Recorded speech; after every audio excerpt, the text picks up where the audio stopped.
Hola, en la unidad de aprendizaje de estructura de la materia y enlace químico, continuamos con el tema de enlace iónico. Ahora veremos el tema de energética del enlace iónico y del cual abordaremos energía de red cristalina, el ciclo de Born-Haber, procesos del ciclo de Born-Haber, cálculo de energías de red cristalina, energía de red cristalina, comparación entre valores teóricos y experimentales, y finalmente la energía de red cristalina, consecuencias y aplicaciones. Cuando un compuesto iónico es formado a partir de sus elementos, hay comúnmente un decremento en la entropía debido al ordenamiento. El compuesto sólido cristalino tiene una entropía muy baja y regularmente el reactante no metálico, como son oxígeno o cloro, son gases con una entropía elevada. Así, para la formación de un compuesto iónico termodinámicamente estable a partir de sus elementos constituyentes, un cambio negativo en la entalpía de reacción es generalmente necesario. Esto es la exotermicidad la que llega a ser la fuerza motriz de la reacción. Y me dice aquí que la energía de enlace es la energía total promedio que se desprende por la formación de un mol de enlaces iónicos a partir de sus fragmentos constituyentes, todos en estado gaseoso. También se puede decir que es la energía total promedio que se necesita para romper un mol de enlaces ya formado en estado gaseoso, es decir, el proceso inverso, para formar o para romper enlaces de un mol de una red cristalina. Este tipo de red o de energía, muestra la estabilidad que tienen las redes cristalinas y viene dada como energía por mol, teniendo las mismas unidades de medida que tiene la entalpía estándar. La entalpía estándar se abrevia como delta H estándar. En el ciclo de Born-Haber se usa la ley de Hess, que nos indica que la entalpía de una reacción es la misma independientemente de si la reacción sucede en uno o varios pasos. Esta es una consecuencia necesaria de la primera ley de la termodinámica que concierne a la conservación de la energía. Si esto no fuera cierto, sería posible fabricar energía mediante un proceso cíclico adecuado. Entonces, Born y Haber aplicaron la ley de Hess a la entalpía de formación de un sólido iónico.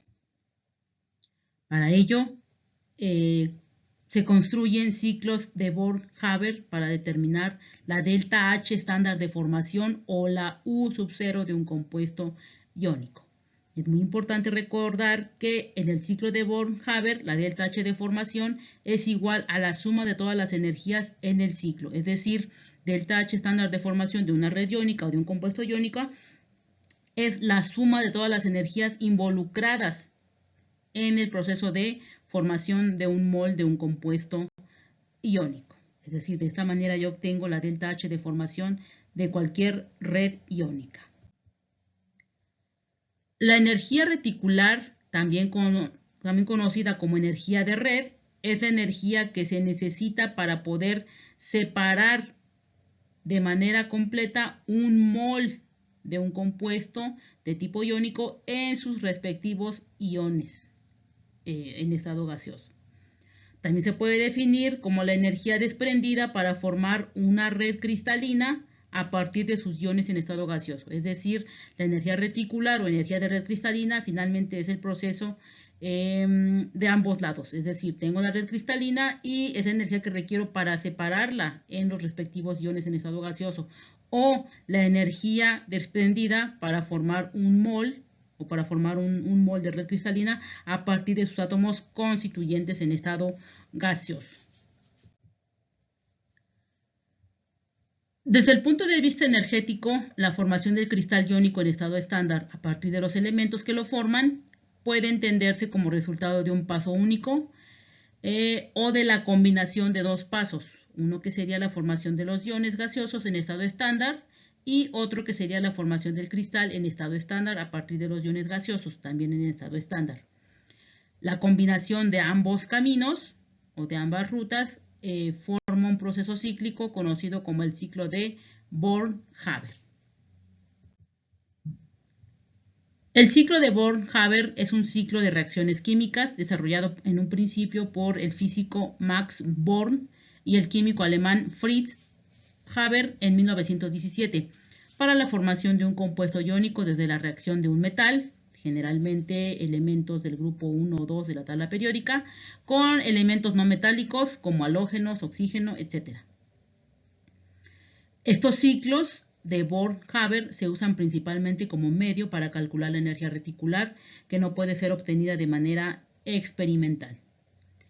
Entonces, recordemos de la página anterior que la entalpía de formación es la sumatoria de todas las entalpías involucradas en el proceso o en el ciclo de Born-Haber. Y en ella encontraremos entalpías de ionización, sublimación, disociación, afinidad electrónica, etc. Entonces, todas estas energías, sumándolas, yo voy a obtener la entalpía de formación de un mol de compuesto iónico. En esta imagen observamos un ciclo de Born-Haber, en este caso para la sal de cloruro de sodio. Entonces, parto del sodio metálico en estado gaseoso, más yo voy a requerir la mitad o un medio de átomos de cloro en estado gaseoso. Entonces, cada elemento por separado va a tener o va a requerir diferentes energías para quedar como catión sodio y como anión cloruro para formar el compuesto iónico.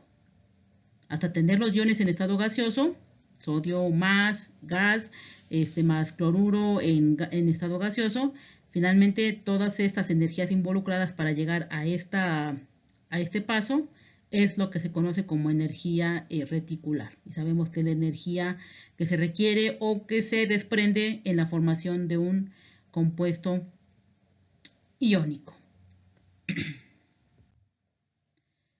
¿Qué procesos suceden en el ciclo de Born-Haber para la formación de un compuesto iónico?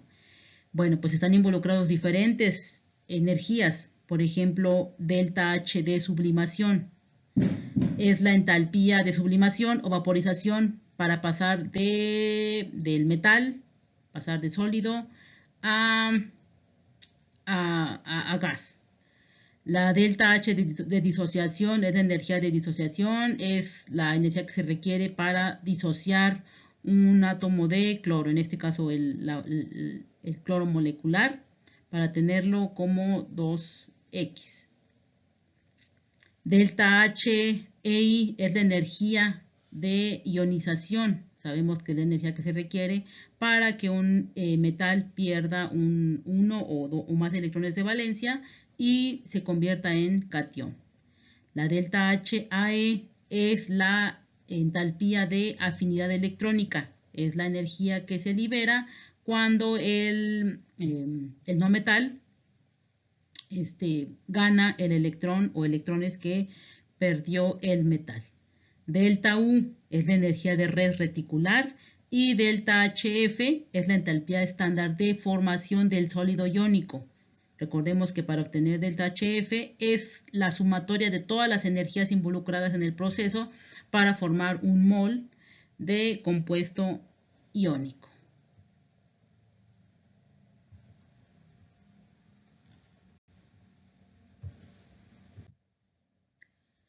En este esquema se muestra la formación, así como de manera muy esquemática, se muestra la formación de un compuesto iónico, en este caso el cloruro de sodio.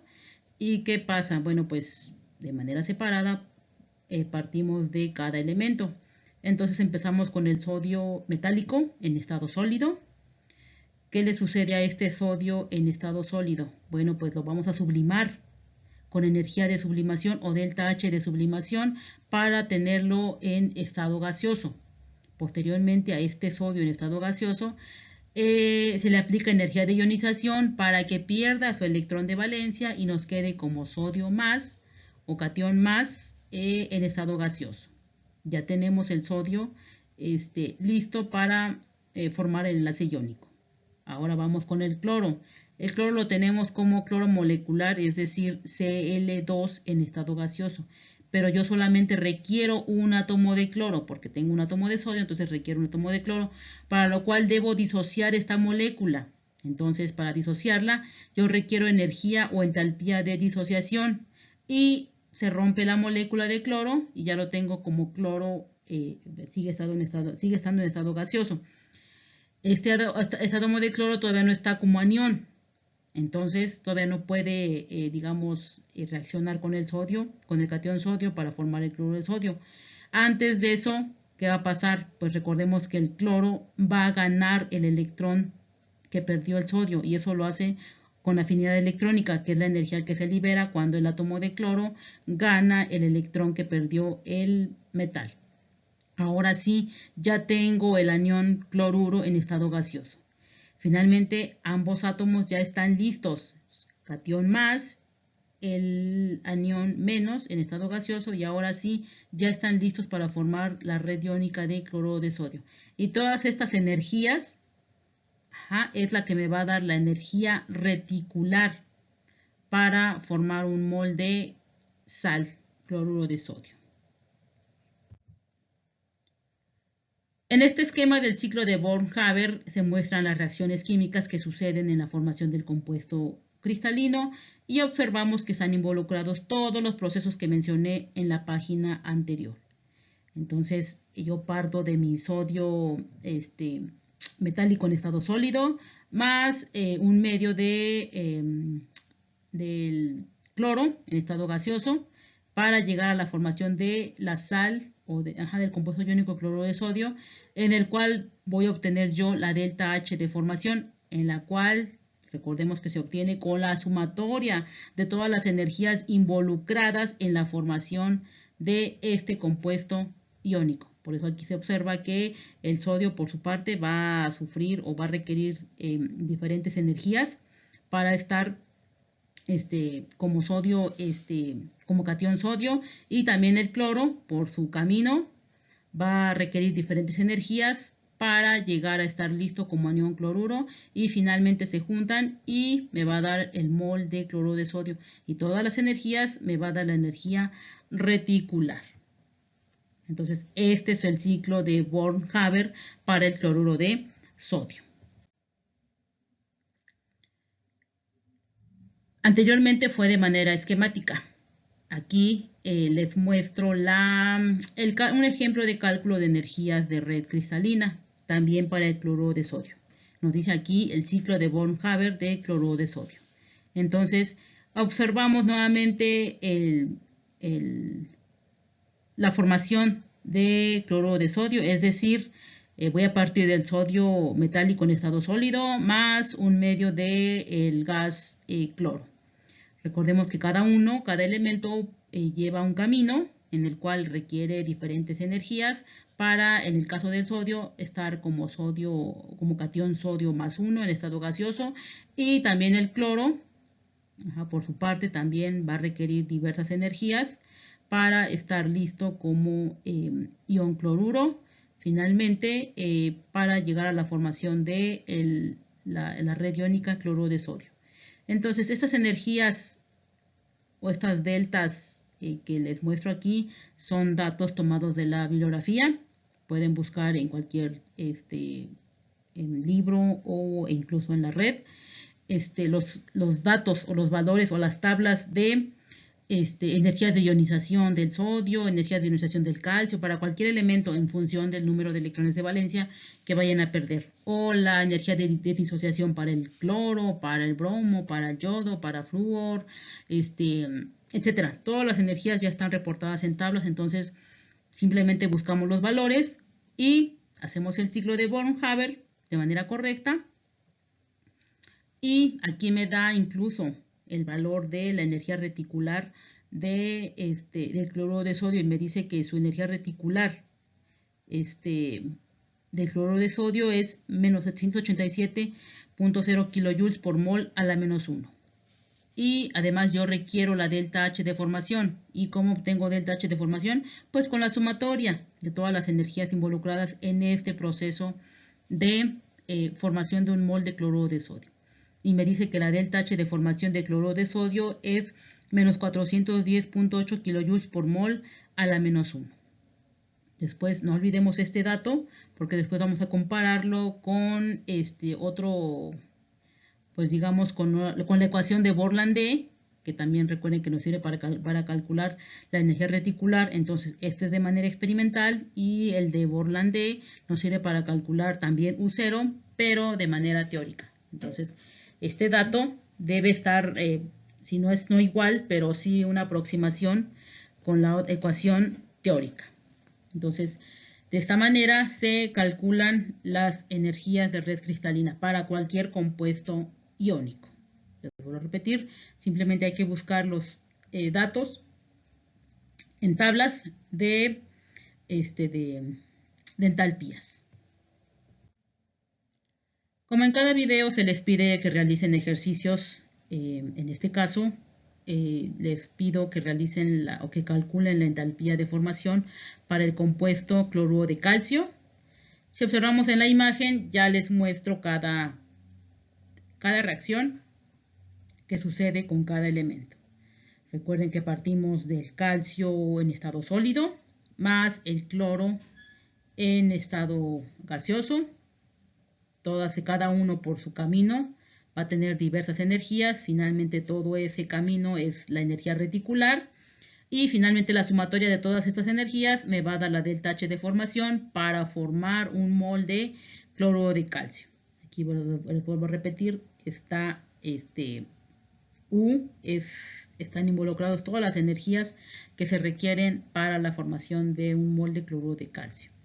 Aquí, por ejemplo, para el calcio podemos observar que tenemos dos valores de potencial de ionización o energía de ionización.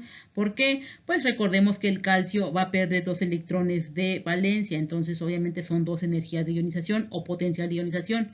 Por eso es la primera y la segunda. Entonces nada más hay que buscar esos valores y sumarlas. También aquí les pido que calculen, bueno, no, más bien ya está calculado. Otro ejemplo más de una red iónica, en este caso es el de Born-Haber del fluoruro de calcio. Fluoruro de calcio, recordemos que cada elemento sigue su camino con diversas energías involucradas, lo mismo el flúor, hasta tenerlos listos como calcio 2+ en estado gaseoso y los dos átomos de fluoruro en estado gaseoso para formar el compuesto iónico fluoruro de calcio. Y aquí están todas las energías involucradas en la formación de esta red cristalina. Recordemos que simplemente la sumatoria me da la delta H de formación de esta sal. Otra tarea u otro ejercicio es calcular la U0. La U0 en la formación del compuesto iónico óxido de sodio. Entonces también ya les muestro en el esquema el ciclo de Born-Haber, en el cual les muestro todas las reacciones que suceden para cada elemento, en este caso para el sodio y para el oxígeno. No olvidemos que hay que balancearla, en este caso hay que balancear la ecuación. Y también ya les muestro los valores que se requiere para cada proceso o cada energía involucrada en el proceso. Entonces, por favor, calculan el valor de la energía reticular. Y también este valor lo vamos a comparar con valores obtenidos con la ecuación de Born-Landé.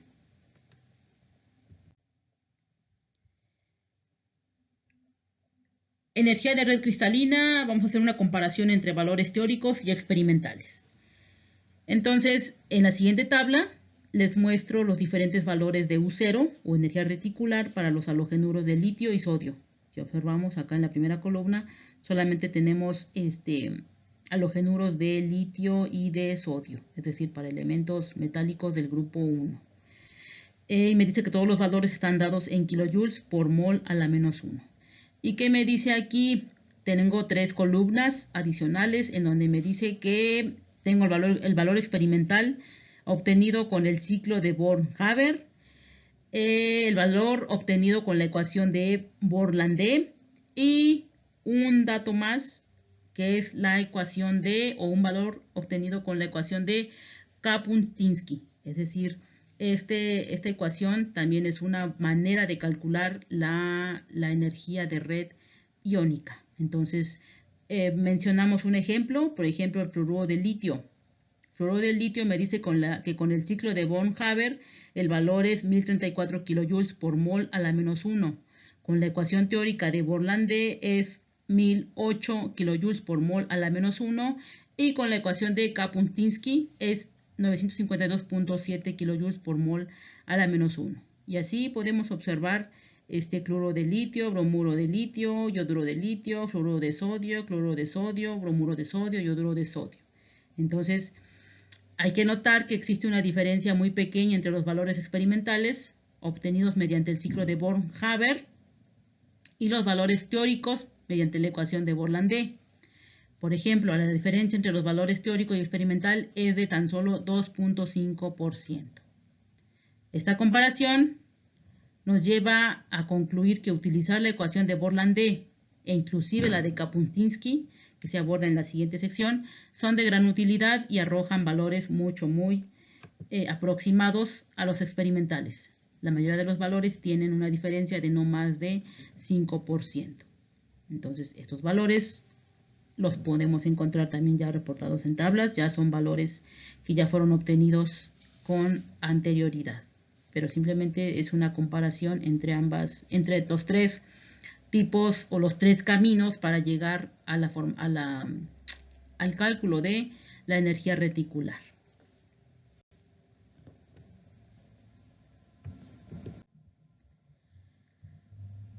Energía de red cristalina, consecuencias y aplicaciones. El mejor empaquetamiento cristalino y generalmente las mejores energías de red por mol están dadas comúnmente por iones de la misma carga y tamaño, pues sabemos que un factor importante es el producto de cargas, que si son del mismo número y tamaño de red, obviamente será más estable. Cada factor del compuesto iónico influye en las propiedades del compuesto, como por ejemplo su solubilidad. Me dice, la primera consecuencia y aplicación es efecto del tamaño relativo del catión y el anión sobre la solubilidad. Me dice aquí que cuando tengo energías de red que están dadas comúnmente por iones de la misma carga y tamaño, las sales con altas energías de red tienden a ser insolubles. Es decir, si yo tengo un compuesto iónico en el cual la energía de red es elevada, entonces ese compuesto va a ser insoluble, va a ser difícil. Recordemos que la U0 o la energía reticular me indica qué tan estable es mi red iónica. Entonces, si yo tengo un valor elevado de U0 o de energía reticular, entonces mi compuesto va a ser insoluble. ¿Por qué? Porque como los átomos o el producto de cargas es el mismo y además el tamaño es el mismo, ¿qué pasa? Esos iones están fuertemente agarrados, fuertemente unidos y va a ser difícil separarlos, entonces van a ser insolubles. Entonces así, por ejemplo, cationes orgánicos voluminosos son precipitados por aniones grandes y aniones voluminosos por cationes. Entonces en estos ejemplos pues tenemos cationes y aniones de tipo orgánico. Las sales que son poco coincidentes por el tamaño de los iones tienden a tener bajas energías de red y por lo tanto son a menudo altamente solubles. Entonces veamos que cada factor del compuesto iónico va a influir en las propiedades del compuesto iónico, en este caso en su solubilidad. Otra consecuencia es el efecto de tamaño relativo del catión y el anión sobre la estabilidad térmica. Hace un momento vimos que el tamaño del catión y del anión o de la carga afecta su solubilidad, haciéndolos insolubles y formar precipitados. Ahora, en este caso, también este factor de tamaño, tanto de catión como de anión, va a darme la estabilidad térmica. Por ejemplo, el compuesto carbonato de magnesio es mucho menos estable hacia el calor que el carbonato de calcio. Si observamos, el anión carbonato es el mismo en ambos compuestos y lo único que cambia es magnesio, en este caso el metal, magnesio por calcio, aunque ambos pierden CO2 cuando los sólidos son calentados. Entonces me dice que carbonato de magnesio es mucho menos estable hacia el calor, es decir, se descompone o se separa más fácilmente que el carbonato de calcio. Entonces, en este caso, ¿qué es lo que influye? Magnesio y calcio sabemos que son elementos del mismo grupo de metales alcalino-térreos, del grupo 2A, pero lo que influye en la estabilidad térmica entre ambos compuestos es el tamaño del catión. A pesar de que son del mismo grupo ambos elementos, pero el tamaño es lo que influye en la estabilidad térmica. La temperatura en la que el dióxido de carbono está en equilibrio con el sólido en un recipiente cerrado es de 300 grados centígrados para carbonato de magnesio y 840 grados centígrados para carbonato de calcio. Entonces es muchísimo más estable el carbonato de calcio. Ya vimos por qué. En este caso es el tamaño del catión y el anión. La explicación de este proceso es que el ion carbonato grande y no esférico se convierte en un ion más pequeño y esférico, como lo es el ion óxido. En este sentido, cabe señalar que el tamaño de los cationes influye en este proceso. Finalmente tenemos el efecto de tamaño relativo del catión y el anión ahora sobre la hidratación. Entonces, un ejemplo de esta propiedad es el compuesto perclorato de magnesio, que tiene un catión muy pequeño, en este caso el magnesio es un catión muy pequeño, comparado con los aniones perclorato, que son muy voluminosos. Pues imagínense cloro con 4 oxígenos, entonces es un anión muy voluminoso y por lo tanto es un desecante muy fuerte. Este literalmente absorbe el agua de su entorno. Entonces, un razonamiento similar se encuentra detrás del hecho de que muchos metales de transición cristalizan en forma de hidratos. El agua llega a unirse al ion metálico y aumenta su tamaño efectivo.